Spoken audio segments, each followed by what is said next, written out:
أهلا بيكم في قناة ويكيبيديا المشاهير، موسوعة أخبار النجوم والمشاهير وفيديو جديد.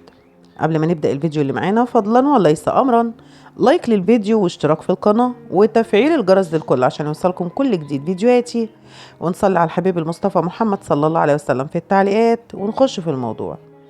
هنأت الإعلامية بوسي شلبي الفنانة شيرين عبد الوهاب بعدما حصدت جائزة الجمهور أفضل مطربة من حفل توزيع جوائز ديرجست السنوي.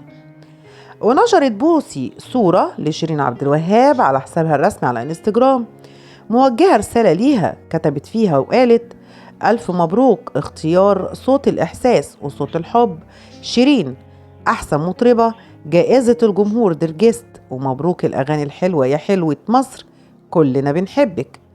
وقدمت الإعلامية بوسي شلبي حفل توزيع جوائز ديرجست وسط حضور أبرز وألمع نجوم الفن والغناء والإعلام في مصر والوطن العربي. وشهد حفل توزيع جوائز ديرجست حضور عدد كبير من النجوم والإعلاميين، وكان منهم الفنان صبري فواز والنجمة سوسن بدر، النجمة ليلى علوي، الإعلامية بوسي شلبي، الفنانة عبير صبري، محمود عبد المغني، الفنان شريف منير، لطيفة، غادة عبد الرازق، أحمد زاهر وبنته ليلى، والمنتج هشام جمال، الفنانة هنا الزاهد ولطيفة، الفنان صلاح عبد الله، هايدي كرم، ريهام عبد الغفور، صبا مبارك وروجينا. وتم تكريم النجوم المتميزين سواء في الدراما التلفزيونية أو السينما أو في المجال الإعلامي من خلال الأعمال التي قدموها طوال العام، وحققت نجاح كبير ونسب مشاهدات مرتفعة.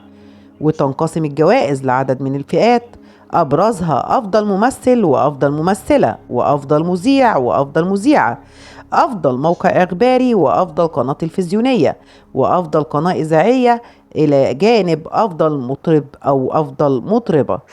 وبكده تيجي نهاية الفيديو اللي معانا، أتمنى ينال إعجابكم.